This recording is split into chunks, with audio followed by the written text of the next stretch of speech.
welcome to episode 3, where I junk journal and talk all things money. If you don't know me, I'm Jasmine Lopez, an accredited financial counselor, and I love talking about money through a shame-free lens. I think we need more spaces where we can talk about money, ask about money, process through our money stories in a way that is very safe. And so I hope to just cultivate some safety around the conversations of money as I junk journal. Junk journaling is just a new tool that I've been tapping into to help me not just experience joy, but to be able to release all that I'm feeling internally, but then also to sit in celebration around the things that I have been able to accomplish and or experience over the last year or few years. So let's dig into it. Today's topic is pay yourself first. I don't know about you, but when I first heard this phrase was in a book that I read, Rich Dad, Poor Dad. And I was just like, what the heck does it mean to pay yourself first? Have you ever heard someone in the financial space talk about paying yourself first, but not really explaining what it means to pay yourself first? Well, all it actually means is that you are intentionally saving and investing in yourself first, whether that's saving towards your emergency fund or if that's investing for retirement. So let's dig a little deeper into what it looks like to save intentionally. My hope is that we can set up an intention behind why we're saving that's rooted out of purpose, that's rooted out of informed financial decisions. So what does it look like to intentionally save? Well, firstly, it should be about you wanting to strengthen the muscle of saving. It's not about how much you're saving, it's about that you're actually intentionally doing it. And one of the ways that you can do this is by automating it. And all that means is using your payroll system through your W-2 job, or if you're self-employed, and entering multiple bank accounts and telling it to say, I want X amount of dollars to go into this bank account and X amount of dollars to go into this bank account. You can also do percentages if that's something you prefer to do. So for example, I save 32% of my income due to high medical needs. And in order to be able to avoid being in medical debt, I need to save throughout the year to pay for my max out of pocket. I do this by putting in that 32% of my paycheck into my high yield savings account. You should always have a high yield savings account for the purpose and the intention of saving.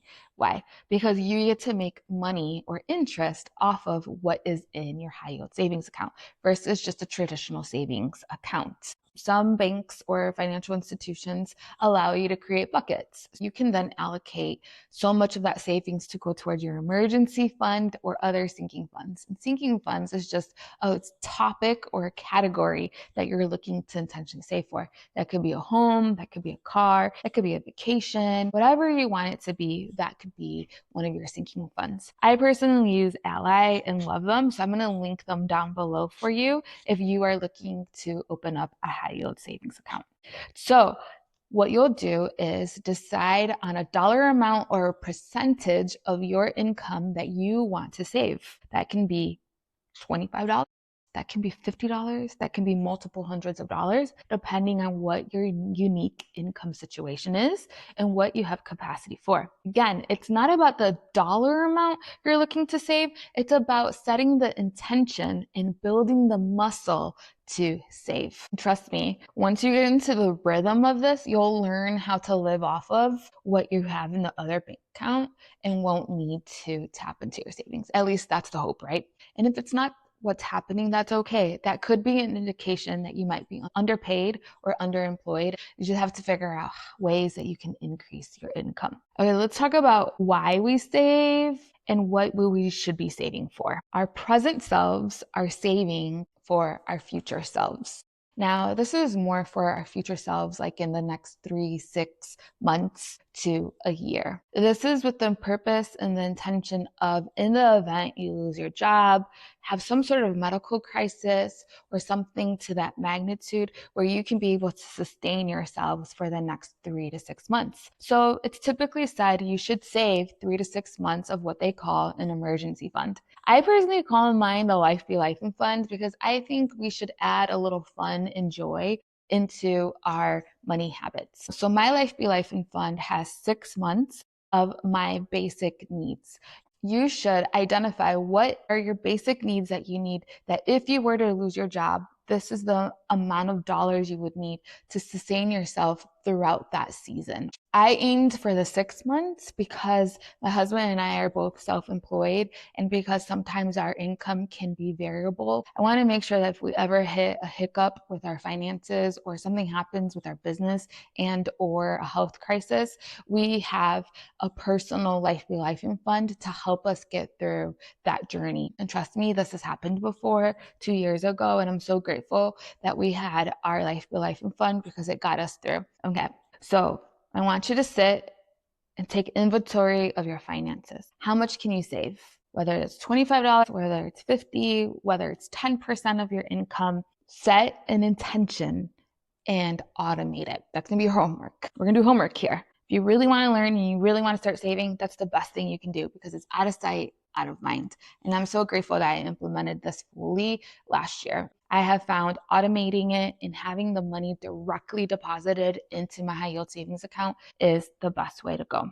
Okay, so why do we save? We save for our future selves in the next 3 to 6 months to possibly a year. Now, paying yourself first could also mean investing for retirement. And why do we do that? We do that because we want to take care of our future self in the next 20, 30, 40 years, depending on when you want to retire. Everybody has a different retirement age, so that's why it's a range. And if I'm honest, I started late. I'm in my midlife, and I actually just turned 42 the other day. And for me, investing wasn't something that I actually got to participate in and do until I turned 40. So while many would say I'm late or behind, I believe it's never too late to get started. So if you find yourself in a similar situation like me, one, just know you're not alone. And two, it's possible to invest for retirement. We just need to be creative around what this looks like. That could mean your Roth IRA, using your HSA account, investing in real estate, entrepreneurship, and more. We just have to get a little bit more creative because we don't have as much time. But don't believe the lies of those who say it's too late for us, because it's genuinely not too late for us. Well, alrighty friends, that's going to be it for today. This is your reminder. It's never too late to get started with your finances, to build the muscle of budgeting and intentionally saving. Here is my greatest encouragement to you. If you are just starting out on this journey around budgeting and saving and investing for retirement, just want to let you know, take your time. I have found that trying to change too many things at one time could actually set ourselves up for failure. And I don't want you to fail. I want you to succeed. Let me know what questions you have, how I can support you. And yeah, if you like my content and want to continue to junk journal with me as I talk all things money, go ahead and subscribe and follow along on this journey with me.